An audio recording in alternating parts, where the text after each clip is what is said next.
Bonjour, je suis Julie Guertin et je vous souhaite la bienvenue sur Découvre, Ose et Deviens, le podcast qui éveille votre curiosité et part à la rencontre de métiers passionnants et inspirants. Il existe plus de 11 000 métiers, alors si on partait à leur rencontre? Aujourd'hui, je reçois Nicolas, chef concierge du Palace Peninsula rue Kléber à Paris. Alors vous vous demandez pourquoi le Peninsula revient plusieurs fois chez mes invités. Alors non, je ne suis pas une cliente fidèle, malheureusement.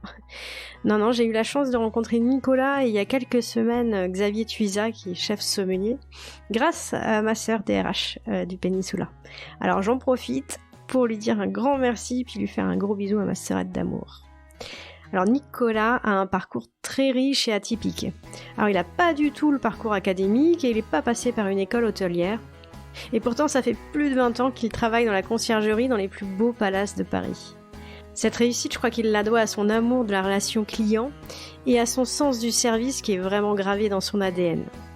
Alors fermez les yeux et soyez les bienvenus dans ce magnifique hôtel du Peninsula et laissez-vous guider par Nicolas dans l'univers magique de son métier, rempli d'anecdotes les plus insolites et les plus touchantes.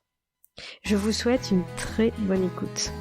Et si l'épisode vous plaît, n'hésitez pas à nous le faire savoir, alors, petit 5 étoiles plein les yeux, le partager aussi à votre entourage. Allez, c'est parti! Bonjour Nicolas. Bonjour Julie. Alors, en me renseignant un petit peu sur le métier de concierge, je me suis dit, alors il guide ses clients, il fait tout pour les rendre heureux, mettre des paillettes dans leur vie, il les chouchoute, il les gâte autant qu'il peut, il écoute et parfois même peut devenir leur confident. Il est dispo pour eux 24 sur 24, 7 jours sur 7. Enfin bref, j'ai réalisé qu'en fait j'étais un peu sans le savoir diplômée de conciergerie de luxe pour mes enfants. Et du coup, je peux te dire que dès demain, je renégocie mon salaire avec une augmentation assez conséquente. Et puis, j'ai réalisé aussi qu'il y avait tout un autre pan qui, d'ailleurs, aiguise ma curiosité, celui d'accéder en fait à des demandes un peu originales, de mener tout ça en toute discrétion pour respecter l'intimité de tes clients. Et là, je me suis dit que ce petit côté Sean Connery, James Bond nous différenciait du coup un petit peu tous les deux, parce que c'est pas du tout ce que je fais en tant que maman. Alors, tu l'auras compris, entre l'image de la concierge d'immeuble, tout ce que je viens de te raconter, j'ai vraiment hâte que tu nous en racontes un peu plus sur ton métier et surtout que tu rétablisses la vérité, je pense. Oui. Bonjour Julie, merci pour cette introduction. J'espère que je vais répondre à toutes tes questions et en faire découvrir un peu plus mon métier. Nicolas, est-ce que tu pourrais nous raconter une anecdote drôle, émouvante, insolite sur ton métier? Dans chaque catégorie, j'ai des exemples drôles, émouvants, un souvenir émouvant. C'est une Américaine qui était donc à Paris et qui cherchait désespérément un membre de sa famille, je crois que c'était son oncle, qui avait été hospitalisé et elle ne savait pas où c'était. Okay. Et on se heurte quand on fait des recherches comme ça avec le monde médical au fait qu'ils ne peuvent pas donner d'informations. Et j'avais appelé tous les hôpitaux de Paris, ça m'avait pris des heures, en leur expliquant qui j'étais, que pour prouver qui j'étais, ils pouvaient me rappeler à l'hôtel et me demander pour voir que c'était pas oui, sinon un canular. c'était sous secret médical, Exactement. donc on ne peut pas fournir des infos, quoi. Exactement. Ouais. Et finalement, une dame a compris l'importance de ma demande et m'a dit oui, en effet, on a ce monsieur qui est chez nous. Et ça paraît bête comme ça, mais ça ne l'est pas du tout pour la personne qui m'a demandé de rechercher où était son oncle pour aller le voir parce qu'il était tout seul, il parlait pas français, etc. Et ça, c'est un joli moment. Bah oui, parce que là, ça avait une importance vraiment c'était capitale, quoi. Et tu te dis que la personne qui t'a répondu, effectivement, elle a sûrement dérogé à certaines règles. Oui, c'est sûr. Mais elle a compris l'importance de la chose et j'y avais mis tout mon cœur, vraiment pour à chaque fois que j'appelais un hôpital où je demandais les urgences, s'ils avaient admis quelqu'un, expliquer pourquoi et qui j'étais et pourquoi c'était important. Et ils ont dérogé à ça, cette personne que finalement Elle sentait bien que c'était vital. Ouais. On se met à sa place, c'est ça qui est important. Tu vois, C'est de se c'est marrant mettre à la parce que place ça des nous gens. donne déjà une indication sur le type de service que tu peux être amené à rendre en fait aux clients, qui sont quand même très différents. Et là, tu vois, je pensais pas que ça pouvait être ce genre de choses sur lequel tu intervenais. Mais on va en reparler après. Mais je pense qu'effectivement, on n'est pas à l'abri des surprises sur le type de demande, je pense effectivement. Ok. Du tout. Une des demandes les plus insolites que j'ai eues, il y en a eu. Hein. J'en ai. Ça, je veux bien croire. J'en ai. Est-ce que tu peux être encore étonné? Non. C'est ça. T'es tellement habitué que c'est ça? Alors c'est pas tous les jours, c'est pas tout le temps. Bien sûr. Non, je suis plus étonné par les demandes. Je l'étais il y a encore 10 ans. Maintenant, non. Non. Okay. N'importe quel type de demande. Il y a quelque chose que je veux dire qui est extrêmement important. N'importe quel type de demande, dans n'importe quel domaine, absolument tout, et je vais te donner des exemples, mais tout dans un cadre légal. Bien sûr, ça faisait partie de mes questions, ok. Ouais. C'est extrêmement important. Bien sûr. Tout est dans un cadre légal. Par exemple, une des premières demandes que j'ai eues de ma carrière qui m'a complètement scotché, et c'était pour moi tellement invraisemblable, j'ai un client hollandais qui est venu me voir et qui m'a demandé de trouver un os de dinosaure pour faire de la poudre. Je savais que j'allais rigoler. Je ne lui ai pas demandé pourquoi, bien évidemment, ça ne me regarde pas. Il faut juste savoir que les os de dinosaures n'existent pas, ce sont des fossiles. Donc je lui ai trouvé un petit fossile de dinosaure, il en a fait de la poudre, mais voilà, je ne sais pas pourquoi c'était. Ça me fait penser à une question, est-ce que tu as des cours de poker face? Non. Tu n'as pas le droit de réagir, quoi. Quelle que soit la demande, j'imagine que ton but, c'est de faut pas être rester quand même stoïque. Quand même. Non, ah non? Oui. En fait, ce qui est le plus dur, c'est de rester constant dans sa façon d'être, et surtout face à de l'agressivité. Ça, c'est extrêmement difficile. Quand c'est plaisant, quand c'est amusant, quand la personne te pose une question ou demande quelque chose où elle sait que c'est hors des sentiers battus et que par avance déjà elle s'excuse de la question qu'elle va poser. Donc là, évidemment, on sourit, on plaisante. C'est très, de très manière plaisant. Sympathique. Et, complètement. Par contre, quand il y a de l'agression verbale, pas physique, mais verbale, là, c'est extrêmement important d'avoir du self-control. Très, très important. Oui, bien sûr, parce que le client reste quand même roi. Alors, ça arrive dans des équipes en conciergerie que les personnes restent vraiment très concentrées, etc. Et après, passent back-office, passent derrière et craquent. Oui, bien sûr. Bien sûr, pleurent. Ça peut arriver. Oui, ils craquent de la pression ou de la façon dont elles sont... On n'est pas des machines. Oui, bien sûr. On reste des humains hyper réceptifs. Et cette personne-là donc, qui te demande un os, est-ce que tu as l'occasion de lui demander pour quelle raison? Surtout pas. Voilà. Donc là aussi, il y a une espèce de distance qui doit se créer où en toute discrétion, cette personne demande. Si elle a envie d'en parler, j'imagine que tu es à l'écoute. Bien sûr. Mais par si contre, elle veut en parler, si la personne me dit oui, je vais en faire de la poudre parce que je veux faire ça. Bon, d'accord, oui, bien sûr, mais je vais pas lui poser la question pourquoi il veut ça. Oh là là. Ouais, je serais trop curieuse. J'aurais trop envie de demander. Sur le coup, oui, mais non, c'est faut pas être intrusif. Et t'as eu combien de temps pour réaliser cette demande? 2 jours. Oh là là. Ok. Bon, très bien. C'est une super belle entrée en matière dans ton métier. Effectivement, parce que tu vois, j'ai imaginé plein de trucs, mais j'ai pas du tout imaginé ce genre de demande, donc ça me va très bien. Est-ce que tu pourrais essayer de me définir le métier de concierge? Et tu m'avais d'ailleurs promis une petite définition. Tu m'as dit je te ferai un petit cours d'étymologie sur la conciergerie. Alors, il y a plusieurs écoles concernant le nom de concierge. Parce que étymologiquement, du latin conciergus ou quelque chose comme ça, je ne sais plus exactement le nom. En fait, il y a plusieurs idées sur l'étymologie, sur pourquoi ça s'appelle concierge. Et une des idées, c'est que concierge, c'était la personne qui comptait les cierges dans les hôtels particuliers. Donc, évidemment, il n'y avait pas d'électricité, il s'éclairait à la bougie. C'était aussi la personne qui, avec ses clés, très important les clés, ouvrait l'hôtel particulier, ouvrait la maison, la demeure, le je ne sais quoi. C'était le premier qui le matin ouvrait, et c'était le dernier le soir qui fermait. D'accord. Et c'est pour ça qu'on a donc ces clés. Les clés d'or, qui sont au revers de nos vestes. C'est aussi les clés de la ville, forcément. Il y a une symbolique qui est très forte. Ce ne sont pas les clés de Saint-Pierre qu'on voit sur la mitre du pape, c'est pas ça, mais il y a toute cette symbolique qui est très importante. C'est comme ça qu'on reconnaît un concierge clé d'or, justement, avec ses clés. Donc ça viendrait de cette période-là, apparemment plutôt XIIe siècle. Et puis après, les maisons ont fermé, il restait plus que les châteaux, les bourgeois étaient en ville, etc. Et le concierge est resté cette personne qui reste dans la maison longtemps. Et c'est pour ça que très souvent, les concierges font des carrières entières dans une seule et même maison. Ok. Toute la valeur du concierge, elle est justement dans sa durée.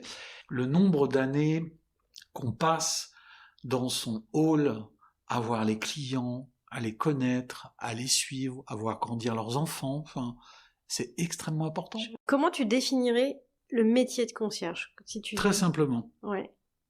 C'est le lien entre l'hôtel et l'extérieur. Ok. Bon, évidemment, c'est un peu schématique.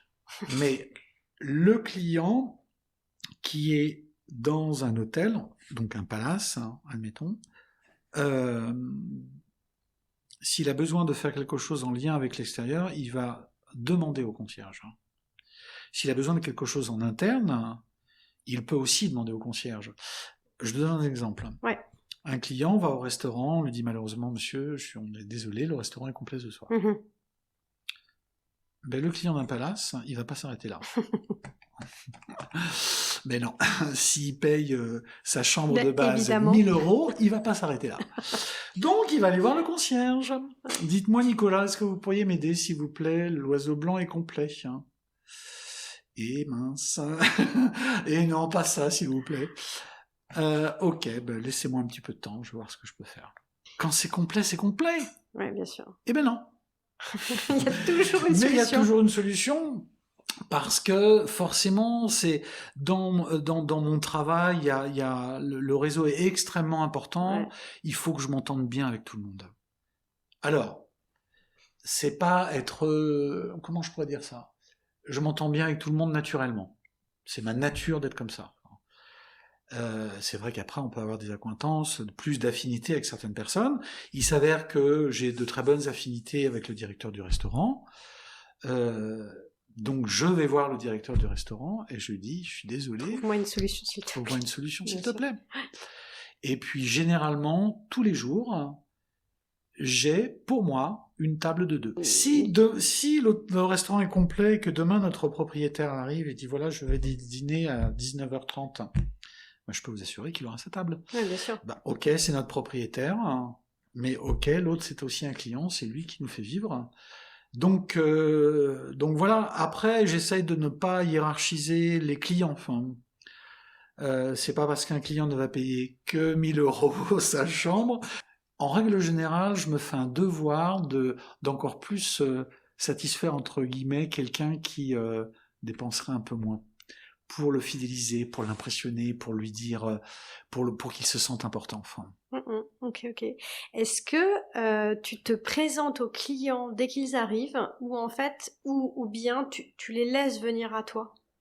Alors, plusieurs choses. Normalement, le client arrive, mais avant qu'il arrive, on a déjà échangé. Souvent, les clients nous demandent de faire du travail à l'avance. Il y a toute une partie back-office, c'est-à-dire derrière la conciergerie, où nous avons un bureau, où là, on prépare les séjours à l'avance de nos clients. Voilà, ils vont nous faire généralement une liste de ce qu'ils veulent faire, particulièrement les Américains qui organisent beaucoup à l'avance, et qui, une fois arrivés, changent tout. Parce que sinon c'est pas drôle. Mais non, sinon c'est pas drôle. Donc on échange pendant des semaines, des kilomètres d'emails, puis une fois arrivé, il change tout. Bon, c'est comme ça. Donc on prépare le séjour.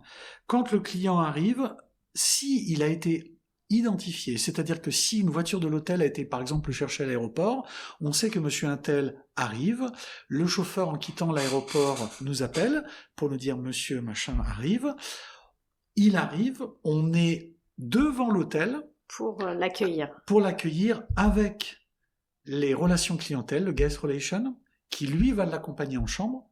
D'accord. Moi je me présente, ou un membre de mon équipe se présente. Ça, c'est le cas le plus simple quand on a identifié comment le client arrivait. Si le client ne nous dit pas à quelle heure il arrive, etc., il se présente, il est bien sûr accueilli à l'entrée par le voiturier ou le portier, etc., qui l'escorte jusqu'à la réception, et là, il est tout de suite pris en main par la réception ou par un membre des guest relations, des relations clientèle. Voilà. Okay. Et puis... voilà, oui, globalement. Donc en fait, il n'y a jamais un client avec lequel tu n'as pas forcément de contact avant son séjour. Si, ça peut arriver. Oui, bien sûr, ça peut arriver. Okay. Oui, ça peut arriver. Donc c'est à nous de faire en sorte d'exister et de rentrer en contact avec lui. C'est ça. Par exemple, on peut très bien, une fois qu'il est installé dans sa chambre, au lieu que ça soit les relations clientèle qui rappellent le client pour lui demander si tout va bien, bonjour monsieur, je suis Nicolas, le chef concierge, je veux savoir si vous êtes bien installé, est-ce que quelque chose vous ferait plaisir, etc. C'est un moyen aussi d'entrer en contact avec lui. La plupart des demandes, donc du coup, sont un petit peu programmées. La question que je me posais, c'est s'il fallait que tu sois 24/24, 7 jours sur 7 disponible pour pouvoir répondre à toutes les demandes. Alors vous êtes plusieurs dans l'équipe, heureusement, tu as le droit de manger et de dormir, mais... Oui, tout à fait, j'ai une vie privée, quand même, privée de tout, mais privée quand même. Non, je plaisante. C'est pour ça qu'on a une équipe qui est présente 24 heures sur 24, 7 jours sur 7. Ça ne s'arrête jamais. Ouais. Jamais. On a 2 concierges de nuit qui, à tour de rôle, travaillent, et toute une équipe derrière qui est là toute la journée. 24 heures sur 24, 7 jours sur 7. Alors j'avais entendu dire aussi que dans certains palaces, peut-être même tous les palaces, vous aviez des fiches sur les clients pour pouvoir se souvenir de tous les détails, de tout ce qu'ils aiment. Avant la guerre, nous avions des fiches. Ouais, des fiches. Bon, maintenant on est aidé par l'outil informatique. Ouais. Il y a un système informatique qui s'appelle Concierge Organizer, qui a été fait par un concierge pour les concierges. D'accord. Que toutes les grandes et moins grandes maisons ont. Enfin, bon, ça coûte un peu d'argent, forcément, comme tout système informatique, qui nous aide à archiver tout. D'accord. Alors, on archive tout, mais pas les numéros de carte bancaire. Non, ça c'est interdit. Mais les préférences de nos clients, oui, bien sûr. Savoir que, par exemple, si un client passe 8 jours à l'hôtel, et s'il revient 2 ans après, au fait, j'avais fait tel restaurant, vous vous rappelez, c'était lequel, etc. Eh ben, nous, on ressort tout. C'est ça, voilà. On sait tout. Vous êtes sa mémoire, quoi. Oui, oui. D'accord. Donc, en fait, tu es quand même, quand tu prépares les séjours des personnes, des clients, tu deviens un peu guide touristique aussi. Mais forcément. On est ambassadeur de notre ville et de notre pays. Et donc, comment tu fais pour... t'informer, rester à l'écoute, connaître tous les trucs, parce que j'imagine que si c'est pour proposer tous les restos que tout le monde connaît, c'est pas non plus ça, et que tu dois proposer les dernières adresses à la mode, le petit truc en plus.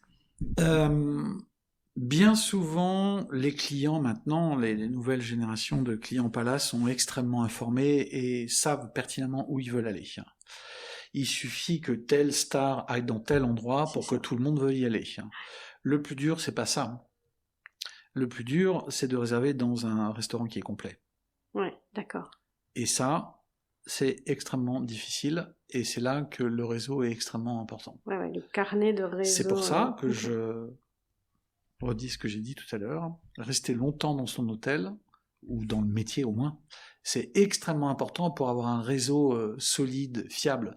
Parce qu'aujourd'hui, vous avez tel directeur... Par exemple, je travaille au Péninsula, je m'entends très bien avec le chef des cuisines, Et puis, un jour, il part, il va dans une autre maison. Moi, je suis toujours au Péninsula. Et mon client veut aller dans cette maison où il est. Ben, je vais l'appeler. Bien sûr. Et c'est comme ça que le réseau se construit. Voilà, bon, tu croises des gens, mais comment tu fais pour avoir des entrées dans tous les grands restaurants, j'imagine, parce que c'est ça ton métier. Mais j'imagine que c'est pas que dans les restaurants. Moi, j'imagine qu'il y a d'autres endroits. Voilà. Partout. Je peux rentrer partout. Tu me demandes, je te fais rentrer partout. Mais c'est du contact. Ça veut dire que le travail, il ne s'arrête pas une fois que j'ai quitté le Péninsula. D'accord. Donc ça veut dire que toi-même, tu vas dans plein d'endroits et que tu visites les lieux, que tu te fais ton propre avis, que tu... Et ça, j'imagine que tu le fais super souvent parce qu'un endroit peut être bien et ne plus l'être un an après parce qu'il faut connaître l'envers du décor, quoi. Okay. C'est le travail d'un concierge, c'est tout le temps.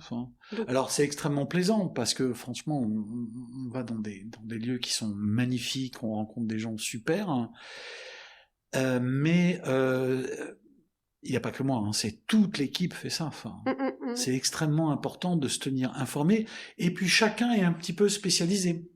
Par exemple, certains vont être plutôt spécialisés sur les restaurants, d'autres vont être spécialisés sur les spectacles, d'autres sur les musées, d'autres sur les expos. Et tout ça, on partage notre expérience entre nous, à la conciergerie. On fait des réunions, évidemment tous les jours on a des briefings.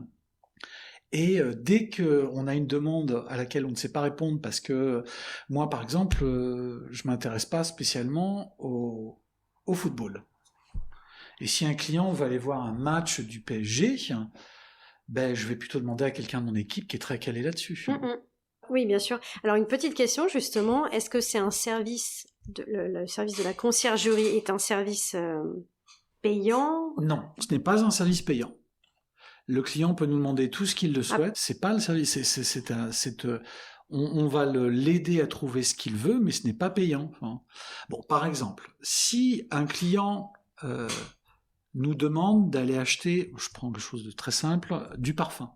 Il sait ce qu'il veut. Je vais envoyer un chasseur. Ah oui, c'est un mot que je voulais te demander, je l'ai vu ça, chasseur. Je vais envoyer un chasseur. En fait, chez Péninsula, ça fait partie de l'identité Péninsula, ça s'appelle un page boy. Ce sont ces hommes ou ces femmes habillés tout en blanc, avec un chapeau blanc, brodé or marqué Péninsula, et c'est eux qui sont nos bras à la conciergerie.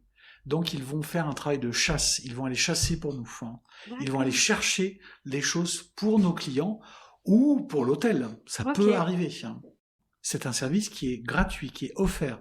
Maintenant, si le client est content et qu'il souhaite donner quelque chose, un pourboire, il peut. Bien sûr. Il peut ou il peut pas. D'ailleurs, il n'est absolument pas obligé. Ça ne changera rien quant à la qualité de ce qu'on va faire pour lui. Du service que tu vas lui rendre. En fait, vous considérez que le concierge fait partie du service de luxe d'un palace, quoi. Mais bien sûr, si un client va dans un palace, c'est pour avoir le droit à tout ça. Si demain, dans un palace, il n'y a pas de concierge, rien ne pourra remplacer un concierge. Parce que dès qu'on se trompe en conciergerie, ça a des répercussions qui sont énormes.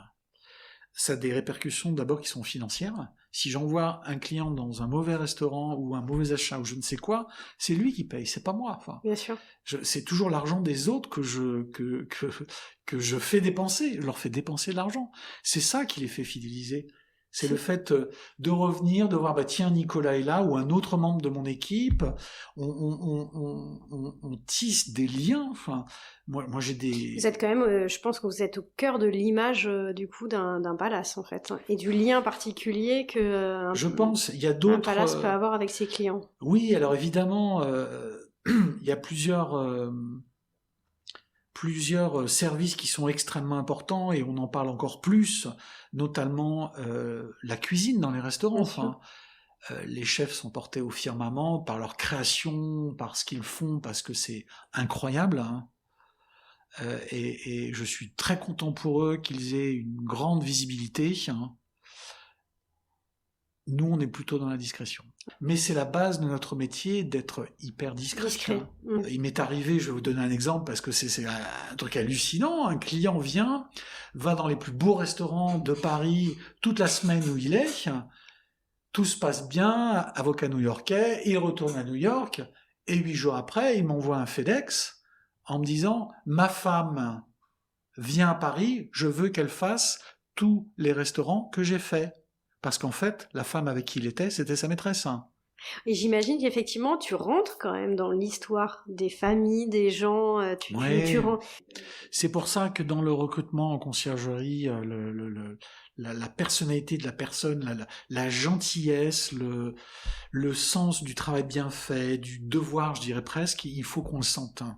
Moi, quand je fais un entretien, évidemment, je vais regarder le CV pour voir un petit peu la personne d'où elle vient, mais vite, je le tourne. Justement, pour toi, qu'est-ce qui fait un bon concierge ? Qu'est-ce qui fait un bon concierge ? Alors, plutôt, ce qui fait un bon concierge, ça va être son ouverture au monde, qu'il ait une bonne culture générale, qu'il ait de bonnes manières, Alors, il y a des choses qui s'apprennent et d'autres qui ne s'apprennent pas. Les bonnes manières, ça s'apprend. Mais avoir une bonne éducation à la base, ou quelqu'un qui en veut, quand ça transpire de la personne lors de l'entretien, qu'on sait qu'il est extrêmement motivé, je trouve que c'est toujours un pari d'embaucher quelqu'un en dehors des sentiers battus. Et alors, je me posais une question, c'est que forcément, toi, tu as un carnet d'adresses super fourni. Est-ce que justement, dans cette formation des jeunes et des débutants, à chacun de créer son propre réseau, est-ce que ton carnet d'adresses t'appartient ? Est-ce que ça fait partie de ton capital ?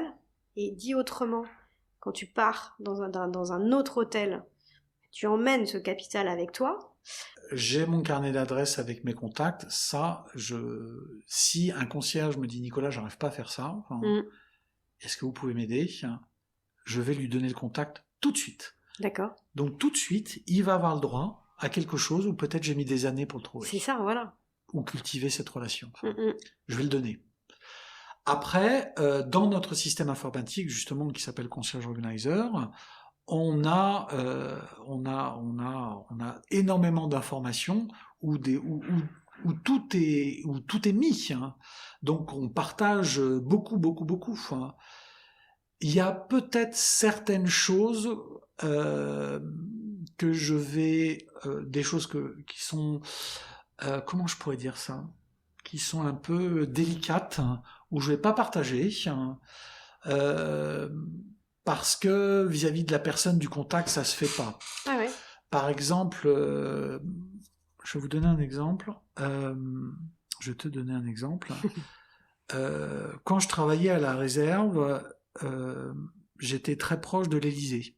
Physiquement, l'hôtel est vraiment à côté de l'Élysée. Et j'ai lié des contacts avec des gens qui travaillent à l'Élysée. Sympa. Et ça m'a permis d'ouvrir certaines portes. D'accord. Ça, c'est un contact que je ne vais pas donner. Évidemment, oui, ok. Si... Et puis j'imagine que de toute façon, même un contact ne fait pas la relation. C'est pas parce que tu as un numéro de téléphone que tu vas débloquer une table.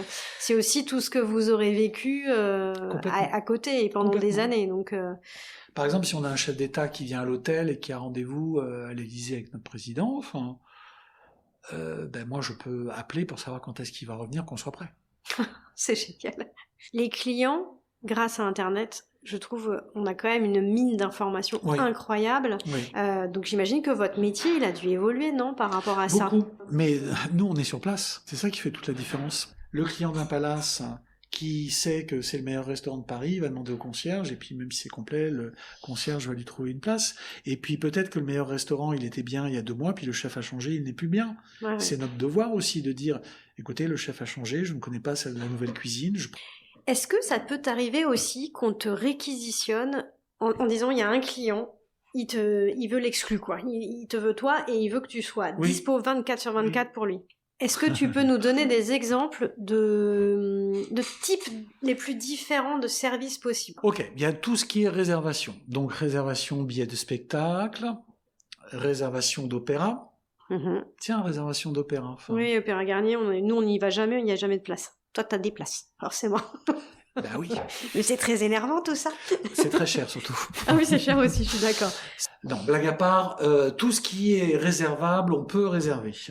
Maintenant, ça peut partir dans tous les sens. J'ai une cliente, alors ça, c'était un truc incroyable, on a mis 4 jours quand même à trouver le système, qui souhaitait faire envoyer son lait maternel pour son enfant qui était à New York. il y avait 10 litres de lait maternel congelé qu'on a envoyé aux États-Unis. C'est incroyable. Très On bien. a mis 4 jours. Hein. Donc tous les jours, elle produisait du lait qu'elle congelait et qu'ensuite, quand on y a eu ces 10 litres, qu'on a envoyé à New York. Hein. Mais dis-moi, après, je sais pas combien d'années qu'on en fait, t'es le MacGyver. Et ça rejoint complètement ce qu'on disait au début de la conversation, c'est que je suis pas étonné par les demandes, parce que je suis sûr que globalement, je vais pas être présomptueux, mais que je vais quand même y arriver. Bonjour, dimanche soir, 20h. Demain, j'ai une conférence, j'ai oublié mes lentilles de contact. Comment je peux faire ? Ben moi, dans l'heure, je lui fais livrer ses lentilles dans sa chambre avec la correction. Ah, incroyable. Puis là, je trouve qu'on est vraiment dans l'humain, quoi. Il y a ce contact qui est hyper important. On a tendance un petit peu à le perdre, ce contact physique dû à la situation globale. Oui, c'est sûr. Ça va changer. Hein. Mais oui, Internet c'est bien, oui, les réseaux sociaux, etc. Mais ça ne fait que compléter ce que notre façon de trouver aussi. Hein. Ouais. Ça ne passe pas par-dessus le contact qu'on peut avoir avec un client, le contact physique. Mais c'est un outil qui nous aide à encore mieux trouver. Ouais, je comprends. On se sert de cet outil-là. Quelle est la mission, je sais pas si on peut appeler ça une mission, mais la mission dont tu peux dire de toutes tes années de carrière de concierge, ça a été le plus fier? Ouf. Tiens, j'aurais dû te la poser à l'avance, je sens celle-là. Oh là là, zut. Mais ouais, une demande en mariage, impromptue, le client voulait aller au Jules Verne, faut réserver 6 mois à l'avance. Ouais. Et ben, il a eu sa table le soir même. Enfin, je suis fier, mais je suis pas fier pour moi. Je suis fier pour le client, je suis fier pour lui de lui avoir fait plaisir et d'avoir été au bout de ce qu'il demandait. D'avoir participé à un moment hyper important dans sa vie, quoi. Mais oui. Qu'est-ce que tu aimes le plus, toi, dans ton métier ? Les pauses. La retraite. Non. Ce que j'aime le plus dans mon métier, j'aime bien cette arrivée le matin, quand tout est encore un petit peu calme, quand on échange avec l'équipe, d'aller à la rencontre des clients, leur faire un petit coucou quand ils sont au petit déjeuner, voir si c'est le bon moment ou pas. Et puis le travail d'équipe, c'est quand même quelque chose qui est extrêmement enrichissant. L'humain, travailler avec l'humain. Quels sont les corps de métier dans l'hôtel avec lesquels tu travailles le plus ? Ou vraiment vous combinez ? Avec les relations clientèle D'accord. Et avec la réception. Ok. Ouais, donc là, tout ce qui tourne autour finalement de l'accueil client, quoi. Ouais. Avec le portier, avec le voiturier, avec le. Ouais. Ok. Est-ce que tu travailles avec des prestataires extérieurs, hormis tout ton réseau, ton carnet d'adresses ? Des photographes. Parce que souvent des demandes. Des wedding planners, des chanteurs, des musiciens. Et oui. Des fleuristes. Même si on a un fleuriste en interne, parfois il y a des demandes que notre fleuriste en interne ne peut pas satisfaire. Ok, ça marche. Qu'est-ce qu'on peut faire d'autre comme type de conciergerie ? Est-ce que, par exemple, tu peux être concierge de plusieurs palaces ? Non. Le métier de concierge existe-t-il dans d'autres secteurs d'activité ? Alors oui, ça s'est un petit peu démocratisé. Il y a maintenant les concierges d'entreprise. Ouais, ça j'en avais entendu parler. Mais est-ce que vous faites vraiment le même métier, Non, pas tout à fait. D'accord. Les concierges d'entreprise, c'est par exemple, comment je pourrais dire ça, un grand groupe qui développe ça. Ça s'appelle pareil, mais j'ai l'impression qu'on ne fait pas trop la même chose. Et puis, eux, parfois, nous appellent pour qu'on les aide. Ouais, parce qu'ils n'ont pas les réseaux que vous pouvez avoir, quoi, c'est ça ? Tant pis.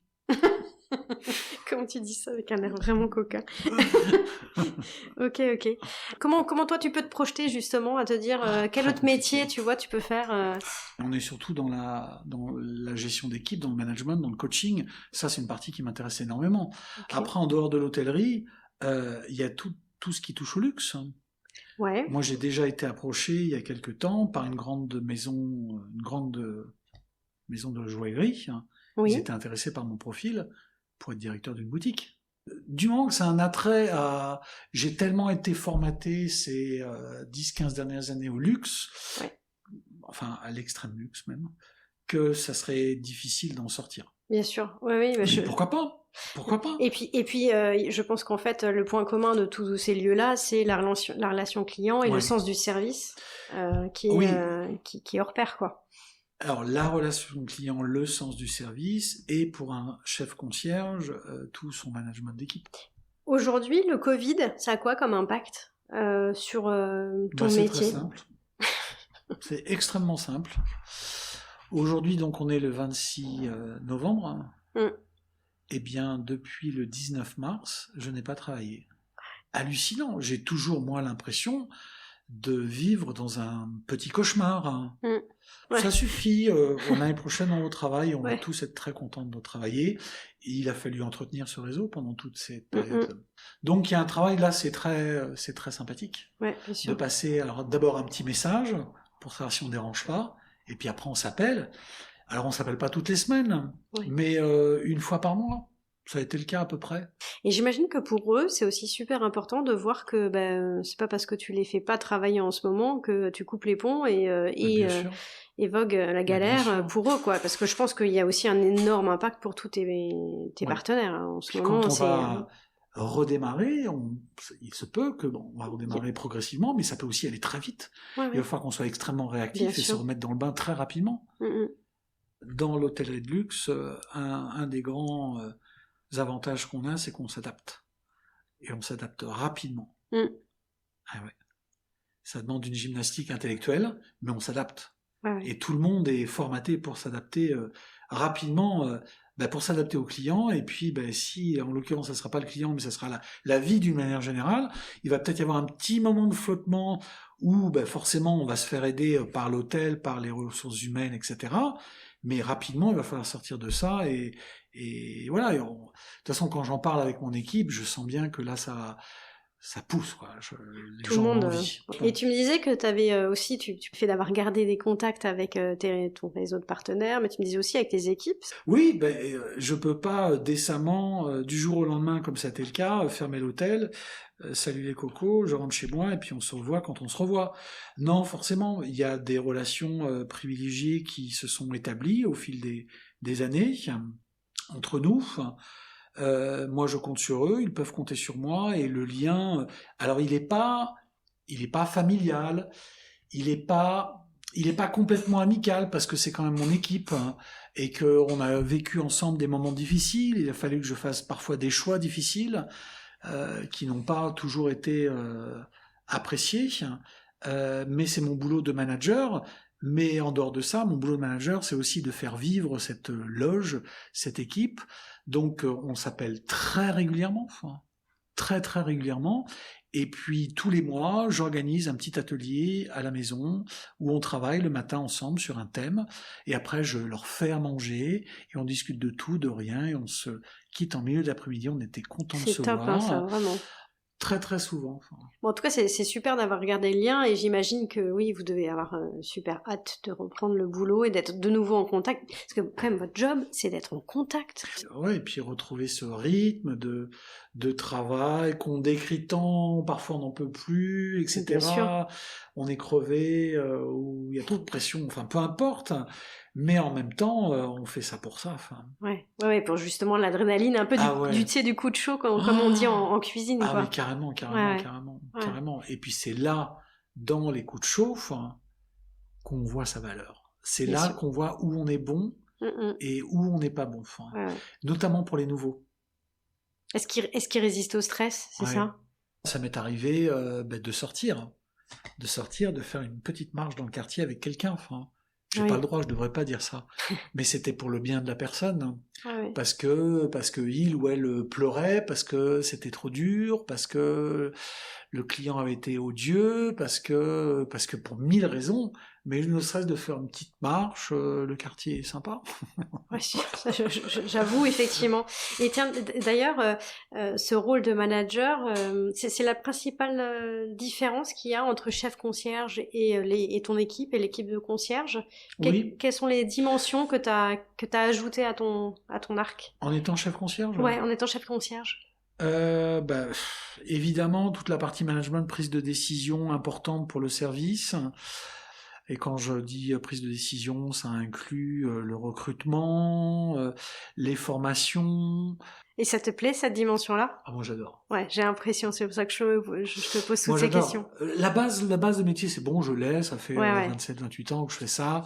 C'est bon, ça va, mais l'aspect humain, gestion de l'équipe, voir les gens grandir, les former, les faire grandir, les former, avoir bien sûr toutes les contraintes liées à l'humain, gérer les retards, ça peut arriver, gérer les fautes, donner j'allais dire une punition. Non, c'est pas du tout ça, n'importe quoi. Mais réprimander quelqu'un, tout ça, c'est pas facile, mais c'est hyper intéressant. Est-ce qu'il y a quelque chose que tu changerais dans ce métier? Qu'est-ce que j'aimerais changer? Alors, c'est toujours aussi passionnant, ça c'est sûr. Les bonnes manières ont un peu disparu. Je trouve ça un peu dommage. D'accord. Chez les clients, chez les managers. Il n'y a pas cette ok, c'est le monde du business, ok, on sait pourquoi on est là, ok, d'accord, ok, mais soyons bienveillants. Bien sûr. Et t'as l'impression que ça a changé? Ouais, faisons preuve d'empathie. D'accord, ok.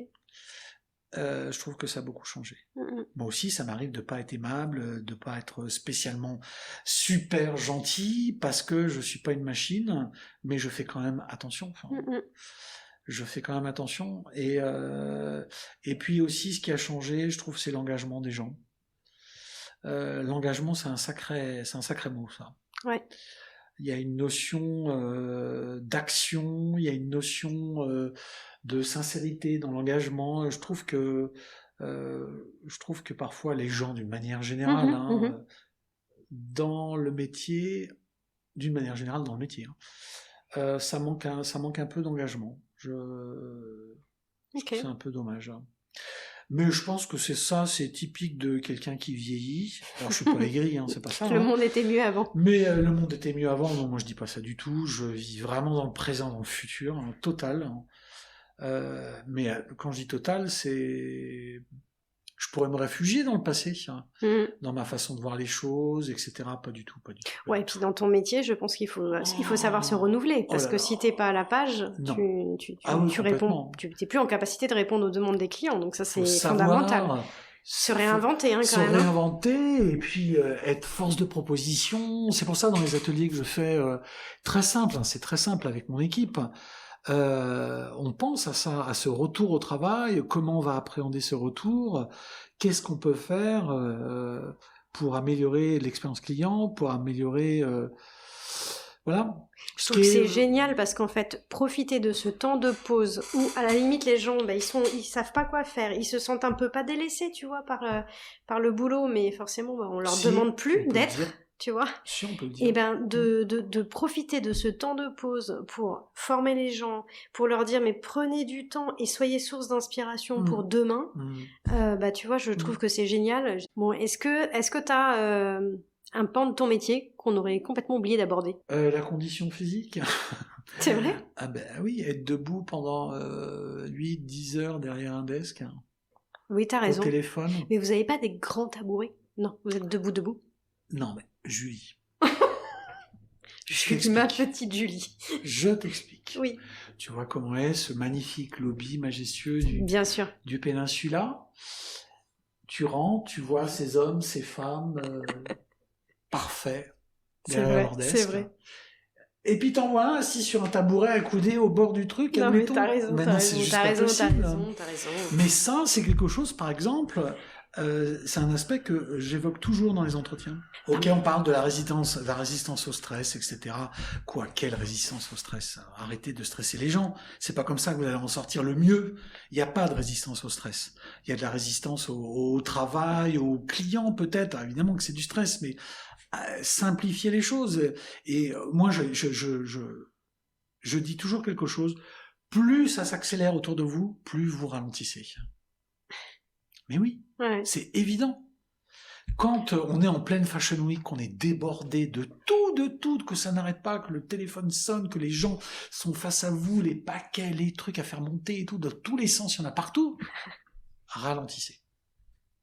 Et on fait une chose après une chose. Oui. Ok, c'est bien, pour c'est pas bien de céder dire... à la panique, quoi. On ne cède pas à la panique, c'est bien de dire, ah ben moi je fais plusieurs choses en même temps. Eh ben super pour toi. Enfin, eh ben tant mieux, mais toi tu travailles pas en conciergerie. Donc on fait quelque chose, on est en bout, on s'arrête et on redémarre sur autre chose. D'accord. Et je trouve que c'est extrêmement important de faire ça. Ça s'accélère, vous ralentissez. Ça n'ira pas moins vite, le fait de ralentir, c'est faux. Et puis il faut faire les choses bien et jusqu'au bout, donc oui, ça demande d'avoir un peu de calme, quoi. On sait bien faire ce qu'on sait faire. Ouais. Ça, c'est hyper important. Ok, donc la condition physique, c'est-à-dire qu'il faut être en capacité quand même de résistance et d'être debout. C'est la condition physique. Maintenant, la législation par rapport au droit du travail, sur les temps de pause, etc., tout ça, ça s'est beaucoup amélioré. Les pauses, elles se font. On a des conditions de travail qui sont quand même superbes. Entre nos vestiaires, entre le restaurant d'entreprise, enfin, on est très bien considéré. Tant mieux. Et puis à la limite, je dirais c'est normal. Par rapport à la clientèle qu'on reçoit, on va pas manger un sandwich avarié et puis conseiller des 3 macarons juste après. J'ai un truc qui va pas. Ouais. Et puis c'est pas anodin de dire occupez-vous bien de vos équipes pour qu'ils s'occupent bien des clients. Ce n'est pas anodin. Bien sûr.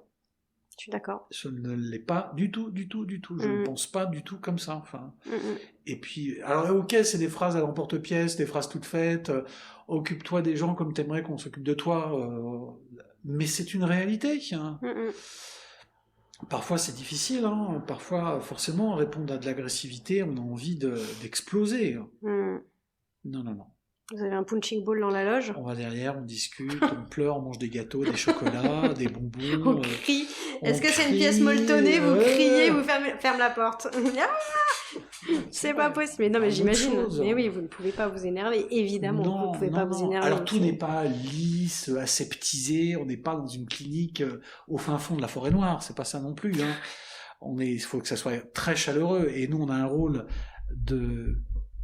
à être très chaleureux pour contraster avec cette froideur un peu du hall. Ouais. Heureusement, c'est bien chauffé. Mais c'est vrai que quand tout est en marbre, avec des comptoirs... C'est vrai. Je sais plus en quelle matière ils sont d'ailleurs. Je crois que c'est du granit poli, enfin bref. Ou du marbre, c'est du marbre. Ben voilà, quoi, il faut qu'on soit chaleureux. Mais tu sais, il n'y a pas que des gens très riches qui viennent dans les palaces. Ouais. Il y a aussi des gens qui ont économisé pendant des mois pour se payer un dîner ou une nuit. Et là, nous, on est fantastique pour ça. Alors, quand je dis nous, c'est pas que la conciergerie. Nous, dans l'hôtel. Ouais. Vous avez envie de les cocooner, quoi, de les chouchouter. Alors là, mais ils repartent, ils savent plus où ils sont, quoi. Je veux dire, on n'en fait pas trop, mais on est juste extrêmement gentil. Et je donne toujours un exemple à mon équipe quand on parle de ça, de l'accueil client.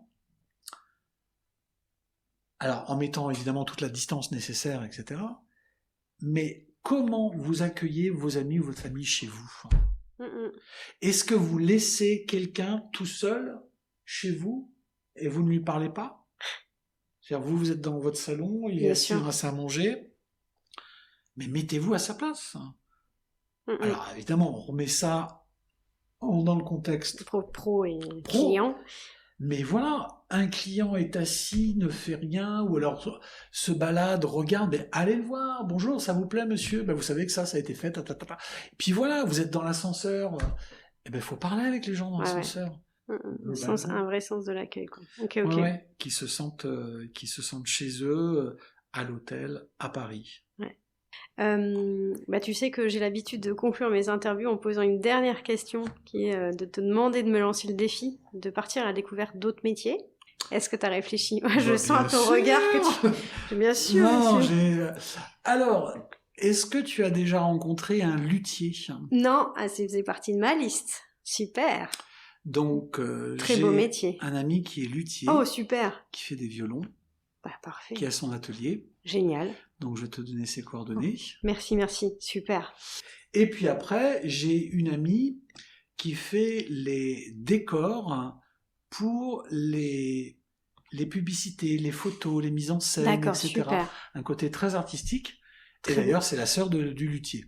Ils sont dans l'art, du coup, tous les deux. Ouais. Ah, super. Et ils ont des prénoms complètement incroyables. Elle s'appelle Scarlett. Non, Scarlett. Ouais. Et lui s'appelle Ruben. Purée. Eh ben, dis donc. Et j'ai pensé à eux quand tu m'as envoyé, quand on a correspondu, tu m'as donné des petites questions, enfin, comment ça allait se passer. Alors évidemment, il y a plein, mais j'ai pensé à eux parce que je trouve ça des années-lumière de ce que moi je fais. Et puis, c'est des gens qui sont foncièrement gentils, sympas, open. Ouais. Et je suis sûr qu'ils seront un plaisir de parler de leur métier. Génial. C'est exactement ça. J'adore les rencontres comme ça. Et j'aime aussi, tu vois, continuer le fil.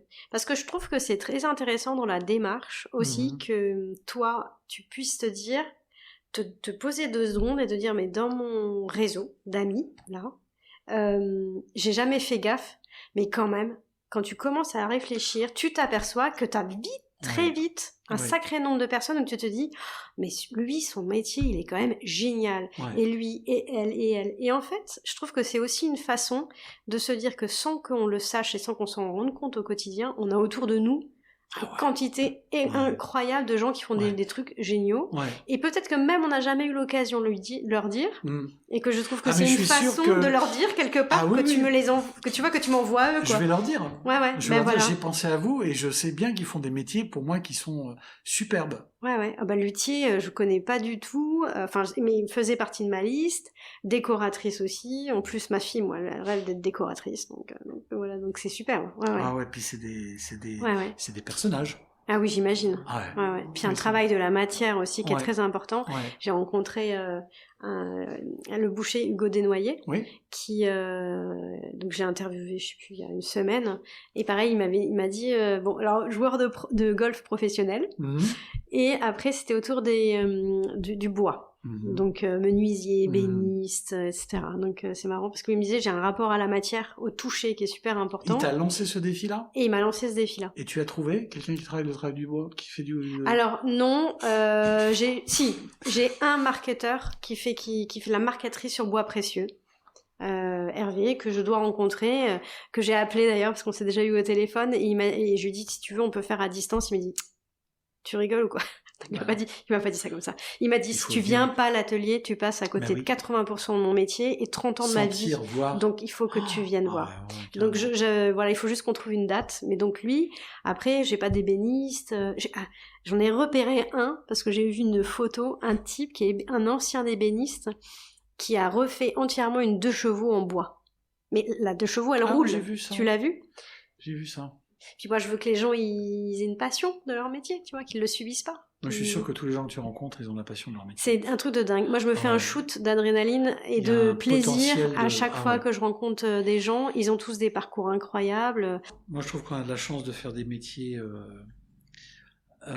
en dehors du fait que ça soit parfois atypique, etc., mais on est bien dedans. Ouais. Tout ce que je fais, même dans ma vie perso, il y a toujours cette notion de faire plaisir. Ouais. Merci beaucoup pour tout ce que tu nous as raconté, qui était bien passionnant et qui m'a fait un peu évoluer quand même mon image de l'introduction de James Bond, mi-maman, mi-James Bond. Merci beaucoup à toi. Avec plaisir. Et puis à très bientôt. J'espère sincèrement que vous aurez autant apprécié que moi cette immersion dans le métier de concierge de palace. Si vous voulez vous assurer de ne manquer aucun épisode, n'hésitez pas à vous abonner. Et bien sûr, si vous souhaitez nous soutenir, n'oubliez pas le petit bonus 5 étoiles qui nous fait toujours plaisir. Pour me lancer le défi de dénicher un métier qui vous inspire, c'est simple, il suffit de me laisser un commentaire sur votre plateforme de podcast préférée ou sur Instagram. Je vous dis à la semaine prochaine!